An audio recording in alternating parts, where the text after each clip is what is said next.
അച്ഛൻ്റെ ഭക്ഷണമൊക്കെ എങ്ങനെയാ? അത് 3000 ശശി വീട്ടിൽ നിന്ന് കഞ്ഞി കൊണ്ടുവരും. ഓ ആ. അച്ഛൻ കഞ്ഞി കുടിക്കാറുണ്ടോ? ആ അല്ല, അച്ഛൻ കഞ്ഞി കുടിക്കുന്നത് കാണാറുണ്ടോ? കാണാറൊന്നുമില്ല. കുടിച്ചു കഴിയുമ്പോൾ നേഴ്സ് പാത്രം കൊണ്ടുവന്നവരും. ആ അല്ല, വേറൊന്നല്ല. ചിലപ്പോൾ ആൾ പണ്ട് തന്നെ ടാറ്റ പറഞ്ഞ് അച്ഛൻ്റെ അടുത്ത് എത്തിക്കണം. ഇവർ വെറുതെ കിടത്ത് ചികിത്സിക്കുന്നേ ചില പ്രൈവറ്റുകാരൻ നമ്മങ്ങൂല. ഇവിടെ അങ്ങനത്തെ കുഴപ്പമൊന്നുമില്ല സുഭാഷേ.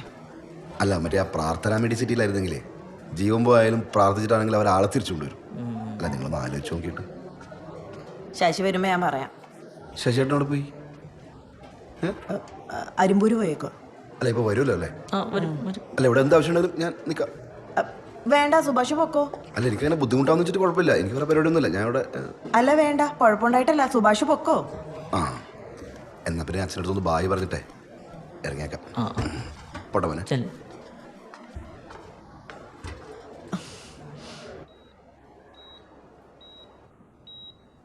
ബായ്.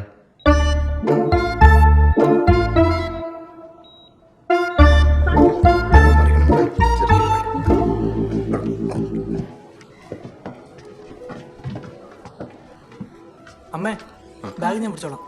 നമ്മുടെ ദേഹത്തി വലത്തോട്ട് തിരിഞ്ഞാൽ മതി. ശശിയേട്ടാ, ആ ശശിയേട്ടാ, ഞാനാ.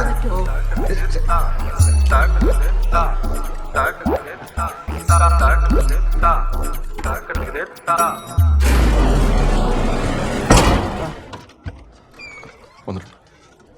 വരൂ വരൂ.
ശശിയേട്ടാ, ഞാൻ നിങ്ങൾ ലിഫ്റ്റിൽ നിന്ന് കുറേ വിളിച്ചു, നിങ്ങൾ കേട്ടില്ലേ? നമസ്കാരം. ആ നമസ്കാരം. അല്ല, ഞാൻ വന്നതേ ആ പ്രാർത്ഥന മെഡിസിറ്റിന്റെ മറ്റേ കാര്യം. ആരാ മനസ്സിലായില്ല? ചെറിയ ഓ, അരിമ്പൂരുള്ള. അരിമ്പൂറുള്ള. ആ പെട്ടെന്ന് കത്തിയില്ല. എന്നാ പിന്നെ വേറൊന്നുമില്ല ചേട്ടാ, ഞാൻ വേറൊന്നുമില്ല. അങ്ങോട്ട്. ഓക്കെ.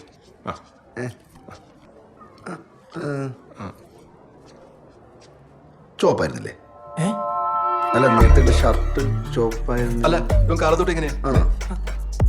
ആണല്ലേ? ആണല്ലോ. ഞാനത് ശരി ശരി ഞാനങ്ങട്.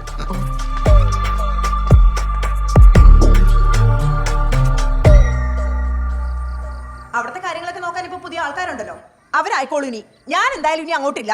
ശാന്തി, അവരവിടെ ഇരുന്നോട്ടെ. എന്തായാലും കാര്യങ്ങൾ നോക്കാൻ നമ്മുടെ ഒരാൾ വേണ്ടേ? വേണമെന്നില്ല. പ്രായമായ ഒരു മോനൊക്കെ ഉണ്ട് അവർക്ക്. അതിന് ആ ചെറുക്കനാണെങ്കിൽ ഇവന്റെ അതേ പകർപ്പ്. ഒരു കാര്യം ഞാൻ പറഞ്ഞേക്കാം, അറിയാതെ പോലും ആശുപത്രി ഭാഗത്തേക്ക് പോരുത്. രണ്ടിനും കൂടെ ഒരുമിച്ച് കണ്ടാലുണ്ടല്ലോ പിന്നെ നാട്ടുകാരെ ഏറ്റെടുത്തോളൂല്ല.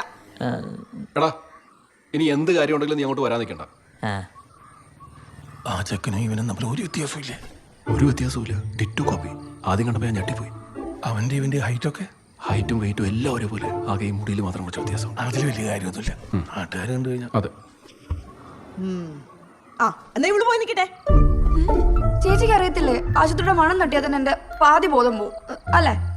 അങ്ങനെ ഒരു കുഴപ്പമുള്ളതാ. ആ എന്നാ നീ പൊക്കോ. ഇപ്പൊ പ്രത്യേകിച്ച് പണിയൊന്നും ഇല്ലാതിരിക്കുമല്ലേ?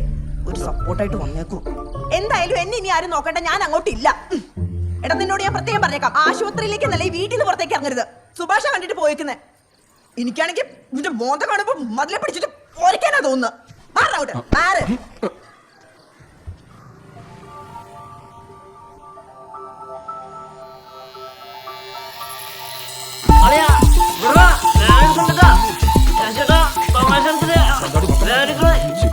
Toma,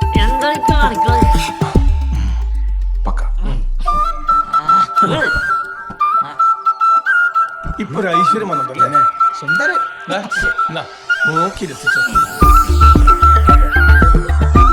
ഇനി ഇത് മതി നിന്റെ ലുക്ക്.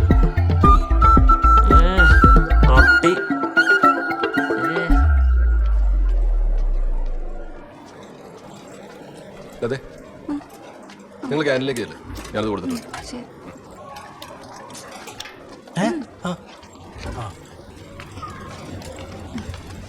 വാ. റെഡിയാ? ഇത് മതിയാവും. മതി, ട്രയൽ അടിക്കാതെ മതി എന്ന് ചേട്ടൻ പറഞ്ഞേ. ആ നിങ്ങൾ ശശിയേട്ടൻ എന്ന് പറഞ്ഞു. ആൾ ഇതുവരെയായിട്ടും കൂടി തിരിഞ്ഞു നോക്കിയാ. അവന്റെ കാര്യം നമുക്ക് അറിയാവുന്നല്ലേ. അവൻ അവിടെ ഓടണം ഇവിടെ ഓടണം എന്ന് പറഞ്ഞാൽ എങ്ങനെയാണ് ശരിയാവണത്?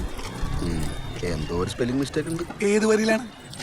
ഇതിലെല്ലാം അതോട്ടാ ശശിയേട്ടൻ്റെ കാര്യത്തില്. അതെ, നമുക്ക് എന്തായാലും ശശിയേട്ടനെ വെയിറ്റ് ചെയ്ത് നിൽക്കണ്ട.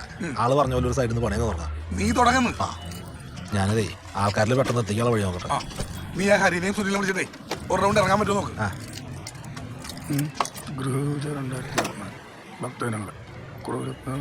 എടാ, ഇവിടെ ഒരു കുരിപ്പിട്ട വന്നായിരിക്കും.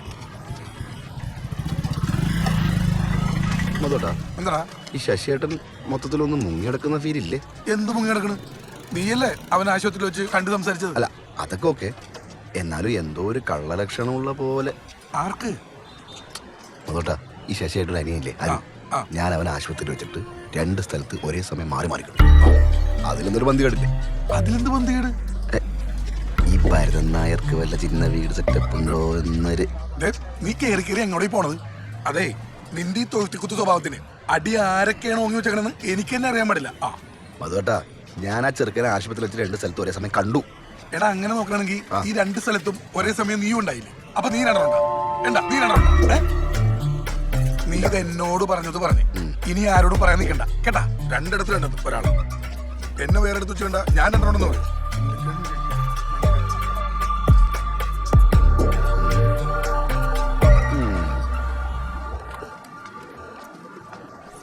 നാളെ ഹർത്താലാവെന്നൊക്കെ പറയണേ. അയ്യോ, അപ്പൊ ഞങ്ങളിവിടെ പെട്ടുപോവോ? ഏയ്, അങ്ങനെ സ്ട്രോങ് ആകാനൊന്നും വഴിയില്ല. ആ നേഴ്സ് പറഞ്ഞു, ഞാൻ ഒന്ന് അന്വേഷിച്ച് നോക്കാം. ശിവനെ വിളിച്ചാ. ശശിയേട്ടാ, ആരാ ഇവിടെ ഐസിയിൽ കിടക്കണേ? ഇപ്പോൾ വിളിക്കാം, ഒരു മിനിറ്റ്. എന്തേ? ഞാൻ 2 ദിവസമായിട്ട് പറയണമെന്ന് വിചാരിച്ചതാ. കാര്യം ശരിയാ, നമ്മൾ ആരും പ്രതീക്ഷിക്കാത്ത കാര്യങ്ങളാണ് നമ്മുടെ വീട്ടിൽ നടക്കണതൊക്കെ. എന്ന് വെച്ച് അച്ഛൻ ഈ അവസ്ഥയിൽ ഐസിയിൽ കിടക്കുമ്പോ നീ വറുത്തതും ഈ മുട്ട പൊരിച്ചതൊക്കെ കൂട്ടി ചോറുണ്ണുന്നത് ശരിയാണെന്ന് തോന്നുന്നുണ്ടോ ശശിയേട്ടന്? വീട്ടിലാണെങ്കിൽ ഓക്കെ, അവിടെ പിള്ളേരൊക്കെ ഉള്ളതല്ലേ. ഇവിടെ വേണോ? അതുകൊണ്ട് നാളെ മുതൽ അച്ഛന് കൊടുക്കണ കഞ്ഞി തന്നെ മതി ഞങ്ങൾക്കും, അല്ലേ? അങ്ങനെയൊക്കെ ഉണ്ടോ? അങ്ങനെയൊക്കെ ഉണ്ട്. അല്ലെങ്കിൽ തന്നെ അവരൊക്കെ കണ്ട എന്താ വിചാരിക്കുക? അത് വഴിയുണ്ടാക്കാം. എന്നാ നിങ്ങൾ കഴിച്ചിട്ട് വന്നാൽ മതി. എന്നോട് വന്ന ഉടനെ ഡോക്ടറെ ഒന്ന് കാണാൻ പറഞ്ഞിരുന്നു.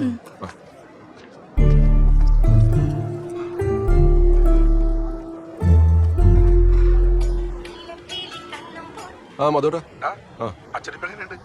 ആ കിടപ്പ് അങ്ങനെ തന്നെ. ഞാൻ ദേ ഭക്ഷണമായിട്ട് ഇങ്ങോട്ട് വന്നാ. അപ്പോ ആശുപത്രിയിലാരാ നിൽക്കണേ? നീ ഇത്തിരി വെള്ളം കരുതേ. അല്ലതേ, ഞാൻ പിന്നെ ഇടയ്ക്കിടയ്ക്ക് വന്നും പോയിരിപ്പുണ്ട്. ഞാനിപ്പോ വിളിച്ചതേ അവിടെ പൂജയുടെ കാര്യത്തിന് എന്ത് ചെയ്യണമെന്ന് ചോദിക്കാനാ. നമ്മുടെ തീരുമാനം അനുസരിച്ചിട്ടേ അടുത്ത് നിന്റെ വീട്ടിലാണല്ലോ. ഓ, അങ്ങനെ ഒന്നുണ്ടല്ലേ? 1-2 അടുത്തൊക്കെ നടന്നു. തൽക്കാലം എൻ്റെ വീട്ടിൽ ഇപ്പം നടത്തണ്ട. അല്ലടാ, ആശുപത്രി കേസ് അവിടെ നടന്നോട്ടെ, ഞങ്ങൾ വീട്ടിലൊന്ന് പൂജ എടുത്തിട്ട് പോയിക്കൊള്ളാന്ന്. അതല്ല മധുവേട്ടാ, അച്ഛൻ്റെ കാര്യം ഇത്ര റിസ്ക് ആണ്. ഇന്നോ നാളെ എന്നുള്ള രീതിയിലാണ് കാര്യങ്ങൾ പോകുന്നത്. ഇപ്പം എൻ്റെ വീട്ടിൽ പൂജ നടത്തിയാലേ നാളെ മറ്റന്നാൾ അച്ഛൻ എന്തെങ്കിലും സംഭവിച്ചാൽ പണിയാവും. ആൾക്കാർ പിന്നെ ഈ പരിപാടി തിരിഞ്ഞു നോക്കില്ല. ഓ, അങ്ങനെ ഒരു അവസ്ഥ ഉണ്ടല്ലേ? അതാണ്. അപ്പം നിങ്ങളൊരു കാര്യം ചെയ്യും, നമ്മുടെ ബാക്കിയുള്ള മെമ്പർമാരുടെ വീട്ടിലൊക്കെ പൂജ നടത്ത്, എന്നിട്ട് പിന്നെ എൻ്റെ വീട്ടിലെ കാര്യം നോക്കാം. അതല്ലേ പൂജ? എന്നാ പിന്നെ അങ്ങനെ നോക്കാം. ശരി.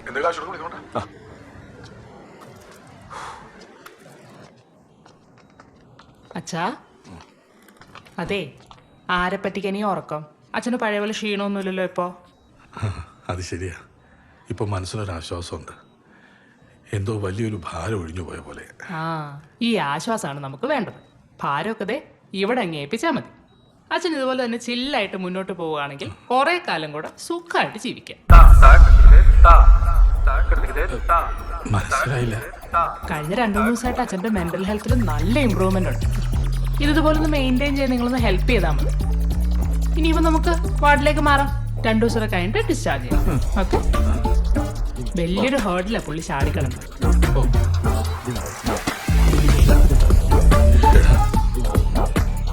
വീട്ടിൽ വല്ല കോലാഹലങ്ങളും.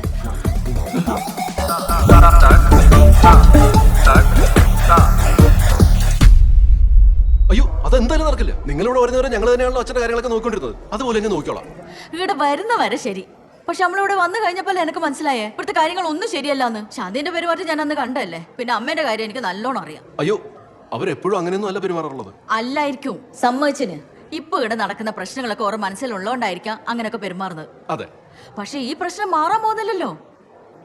അപ്പൊ പിന്നെ ഈ അവസ്ഥയിൽ കിടക്കുന്ന മനുഷ്യൻ നിങ്ങളെ വീട്ടിൽ എങ്ങനെയാ കഴിയുന്നതെന്ന് അറിയാണ്ട് നമ്മൾ എങ്ങനെയാ മനസ്സമാധാനത്തോടെ ഇരിക്കുക? അപ്പൊ ഡിസ്ചാർജ് ചെയ്ത് കുറച്ച് ദിവസത്തേക്കെങ്കിലും നമ്മളിവിടെ നിൽക്കാം. അച്ഛൻ ഇവിടെ യാതൊരു കുറവും വരില്ല, അത് ഞാൻ ഉറപ്പുതരാം. എന്നെ നിങ്ങൾക്ക് വിശ്വാസമില്ലേ? അല്ല ഇവനേതാ? ഇങ്ങോട്ട് മാറുന്നു. അല്ലെങ്കിൽ അച്ഛനെ ഞങ്ങൾ കൊണ്ടുപോയിക്കോളാം. കുറച്ചു കാലം കഴിഞ്ഞ് അച്ഛൻ ഓക്കെ ആയാൽ പിന്നെ ഇങ്ങോട്ട് തന്നെ കൊണ്ടുവരാമല്ലോ. അയ്യോ അത് പറ്റില്ല. അച്ഛനെ കൊണ്ട് ഞങ്ങൾ എന്തായാലും സമ്മതിക്കില്ല. ഇനി നിങ്ങൾ അങ്ങനെ അച്ഛനെ കൊണ്ടുപോയാൽ തന്നെ കാര്യങ്ങൾ കൂടുതൽ വഷളാവും. ഡിസ്ചാർജ് അയച്ചാൽ എവിടെ നിന്ന് നാട്ടുകാരി ചോദിച്ചാൽ ഞങ്ങളെന്ത് പറയും? അതല്ലേ ഞാൻ പറഞ്ഞു, നമ്മളിവിടെ തന്നെ നിന്നോളാ. മൂപ്പര് അവസ്ഥയായിട്ടൊന്ന് പൊരുത്തപ്പെടുന്നവരെ നമ്മൾ കൂടെ തന്നെ ഉണ്ടാവാം. ഞങ്ങൾ പറയണത് ഒന്ന് കേക്ക്. നിങ്ങൾ രണ്ടാളും ഇപ്പൊ വീട്ടിലേക്ക് വന്ന് അവിടെ എന്താ നടക്കാന്ന് ഞങ്ങൾക്ക് ഒരു ധാരണയില്ല. അതുകൊണ്ടാ നമ്മളെ കുറിച്ച് ഓർത്ത് എനിക്ക് യാതൊരു വേവലാതിയും ഇല്ല. അതുമല്ല നമ്മളിപ്പോ അവിടെ താമസിക്കാനൊന്നുമല്ലല്ലോ വരുന്നേ. മൂപ്പര കാര്യം രാവിലെ തൊട്ട് രാത്രി വരെ നോക്കിയിട്ട് നമ്മൾ അവിടെ നിന്നോളാം. പിന്നെ കിടക്കേണ്ട കാര്യമല്ലേ, അതിന് പുറത്ത് വേണമെങ്കിൽ നമ്മളൊരു മുറി നോക്കാം. ഇവിടെ പുറത്ത് താമസിക്കാൻ പറ്റില്ല, ചിന്തിക്കാൻ വേണ്ട. അതും ഇവനെ കൊണ്ട്. ഞാനെന്നാ വേറൊരു കാര്യം പറയാം. നിങ്ങൾ വേണമെങ്കിൽ ഇവിടെ നിന്നോ. ഇവൻ തിരിച്ച് ശ്രീകണ്ഠാപുരത്തേക്ക് അതൊന്നും പറ്റില്ല. അമ്മയോടെ ഒറ്റയ്ക്ക് നിങ്ങളുടെ അടുത്ത് ആക്കിയിട്ട് എനിക്ക് പോകാൻ പറ്റില്ല. ഞാൻ അവിടെ നിൽക്കും. ഓ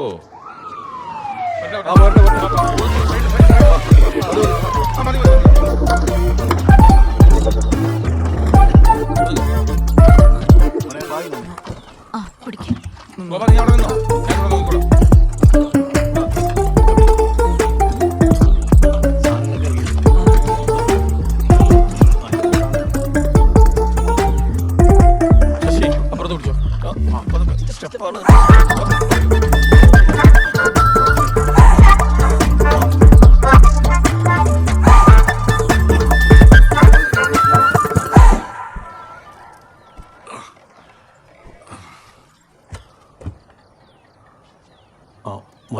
ഞാനൊന്ന് പോട്ടെ.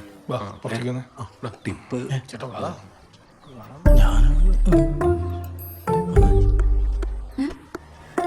ഇങ്ങോട്ട് ചില്ലറൊന്നും എടുത്തിട്ടാ.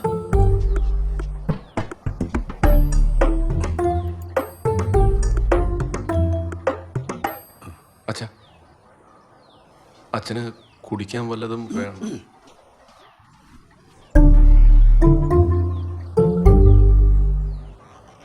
വേണ്ടടാ.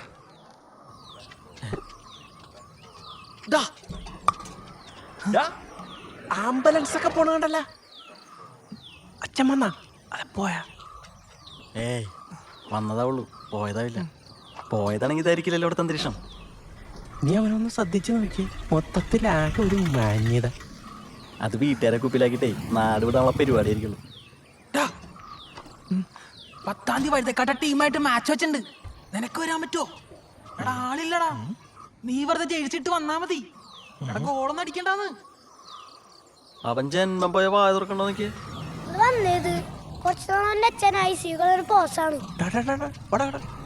നീ അവനോ ശ്രദ്ധിച്ചു നോക്കിയടാ. പഴയ ഡിസ്കോ രവീന്ദ്രന്റെ ഒരു ലുക്കില്ലേ?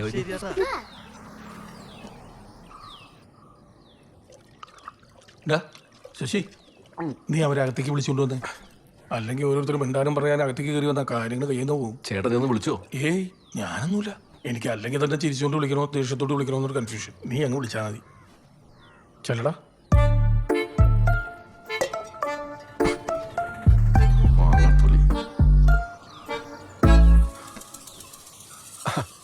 ഇവിടെ തന്നെ നിൽക്കുമായിരുന്നോ? വരൂ. മോനെ ബാഗ്